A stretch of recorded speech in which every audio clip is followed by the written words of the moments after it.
एक पत्नी हमारे पास आ जाए सवेरे सवेरे, अब वो पत्नी यहां बैठी भी हो सकती हैं। वो पत्नी आई हमारे पास सवेरे सवेरे, बोली गुरुजी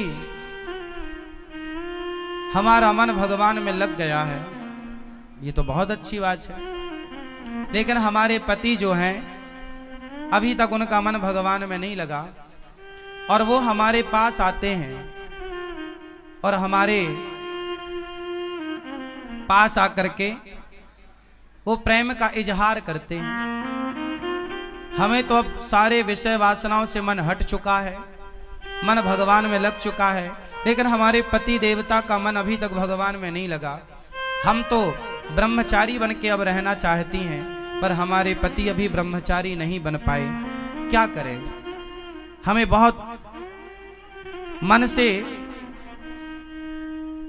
असंतुष्टि होती है जब हमारे पति हमारे पास काम भाव लेकर आते हैं।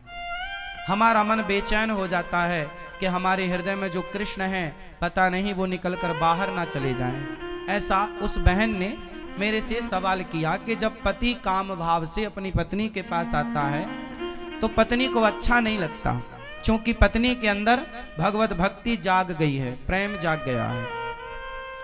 ये सवाल आप में से बहुत लोगों का भी हो सकता है, बहुत पुरुषों का भी हो सकता है, बहुत स्त्रियों का भी हो सकता है, पर चूंकि सवाल बड़ा अटपटा है तो लोगों को पूछने में भी संकोच होता है, इसलिए हम आपको इसका समाधान देते हैं। मैंने उनको ये बात समझाई, बता दिया उनको। शायद यहाँ बैठी हो तो वो, चूंकि ऐसे प्रश्न सवाल माइक में तो वो कर नहीं सकती थी, पर सवाल तो सवाल है, तो हमने उत्तर सोचा कि चलो इस बहाने आपको उत्तर दे दें।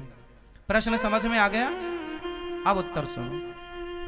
हमने उनसे बोला कि आपके पति, आप तो भक्ति में रम गई हो, बहुत अच्छी हो आप, कि आपके हृदय में कृष्ण विराज गए हैं, भक्ति विराज गई है, आपका दिन रात भगवत चिंतन में ही मन लग रहा, बहुत अच्छी बात है। लेकिन जो आपके पति हैं अभी उनका मन विषयों में है, और यदि आपने भी इनकार कर दिया कि आप हमारे पास मत आओ, तो आपके पति फिर पराई स्त्री के गामी हो जाएंगे, वो दूसरी स्त्रियों के पास जाने स्टार्ट कर देंगे, वैश्याओं का गमन करने लग जाएंगे, वैश्यागामी हो सकता है इसलिए तुम्हारा पति। इसलिए तुम्हारे अंदर तो कोई वासना है नहीं, लेकिन पति के अंदर यदि है तो पति पत्नी के पास ही तो जाएगा। यदि तुमने भी उसे हटा दिया अपने पास से तो वो वैश्यागामी, उसका चरित्र बिगड़ जाएगा। इसलिए तुम्हारा धर्म है। मीराबाई के साथ भी यही था, बिल्कुल सेम।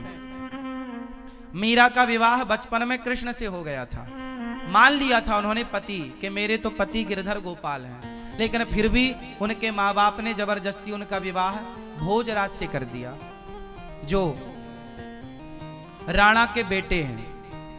तो भोजराज राणा के साथ उनका विवाह हुआ।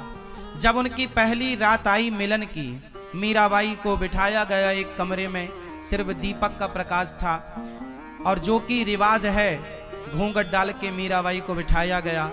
तभी रात्रि को, पहली रात्रि पहला मिलन जब भोजराज आए तो मीरा ने अपना दुपट्टा, अपना मुंह खोलते हुए भोजराज से कहा कि ये दुनिया कहती है कि आप मेरे पति हैं, कि ये दुनिया कहती है कि आप मेरे पति हैं, पर मेरी अंतरात्मा तो कहती है कि मेरे पति केवल कृष्ण हैं।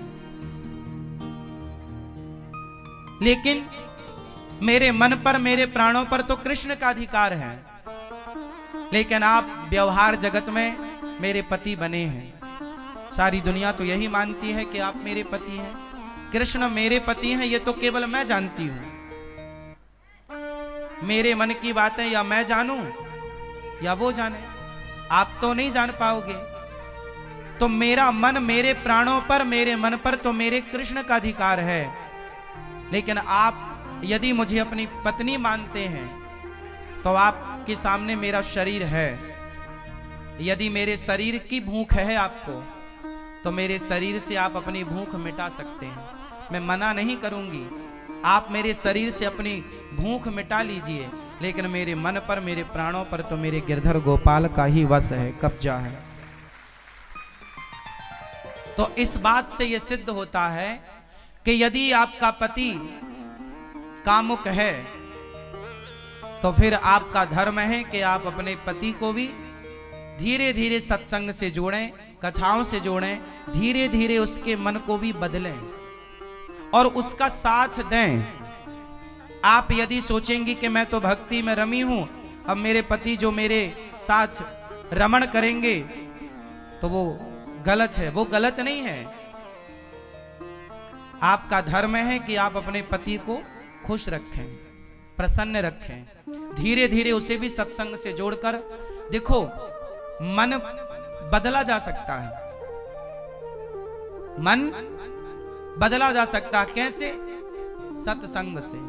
यदि स्त्री भक्ति करने लग गई और पति को छोड़कर चली गई तो तुम्हारा कल्याण होगा। तुम्हारा धर्म क्या है कि यदि तुम्हारे हृदय की शुद्धि हो गई है तो तुम अपने परिवार के सभी सदस्यों की, अपने पति की, अपने बच्चों की भी शुद्धि करो हृदय की, अपने भक्ति के प्रभाव से, अपने जप, अपने तप के प्रभाव से।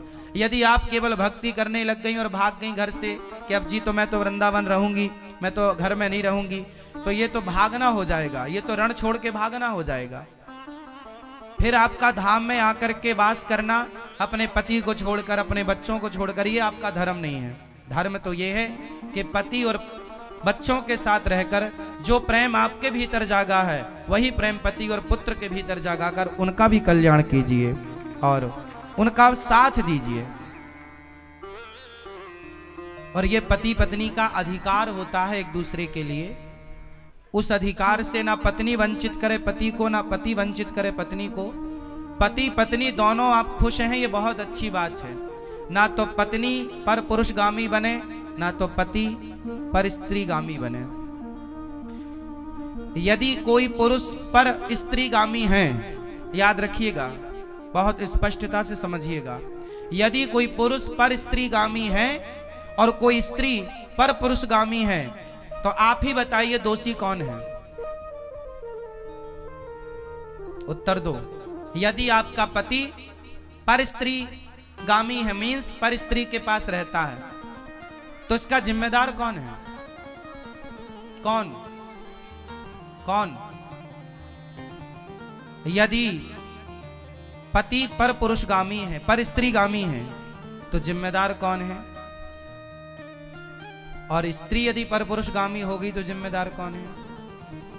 पति पत्नी ही जिम्मेदार है। इसलिए गृहस्थ जीवन में पत्नी का धर्म है। पत्नी को मोहिनी कहा जाता है। पत्नी को क्या बोला जाता है? भगवान नारायण ने 24 अवतारों में एक अवतार कौन सा लिया? मोहिनी अवतार। स्त्री, इसलिए हमारे भारत में श्रृंगार होता है। श्रृंगार किसका होता है? स्त्री का होता है, पुरुष का नहीं होता। स्त्री का ही श्रृंगार क्यों होता है? पुरुष का क्यों नहीं होता? 16 श्रृंगार स्त्री का है तो 8 संस्कार पुरुष को भी होते कि भाई तू भी कुछ लिपस्टिक लगा, तू भी कुछ तो कर। सारा श्रृंगार का स्त्रियों के पास है पूरा कार्य। पायल भी वही पहने, चूड़ी भी वही पहने, मंगलसूत्र भी वही पहने, बिछिया भी वही पहने, बिंदिया भी वही पहने, मांग भी वही भरे, काजल भी वही लगाएं। पुरुष के पास श्रृंगार नहीं है कुछ भी। हाँ या ना? बताओ, स्त्रियों को श्रृंगार क्यों दिया गया? ताकि स्त्रियां उस श्रृंगार से सुंदर दिखें और उस सुंदरता से वो केवल अपने पति को रिझाएं, सिर्फ अपने पति को रिझाएं। मोहिनी है ना, पति को इतना मोहित करो अपने पति को कि आपका पति पर स्त्रीगामी ना बनने पावे। यदि तुम्हारा पति पर स्त्रीगामी बन गया तो तुमने ठीक से श्रृंगार नहीं किया। लेकिन आजकल श्रृंगार होता तो है जमाने के लिए, पति के लिए तो कुछ नहीं है। इसलिए पड़ोसन को रोज, इसलिए जेठालाल दया को नहीं बबीता को ज्यादा देखता है। हाँ।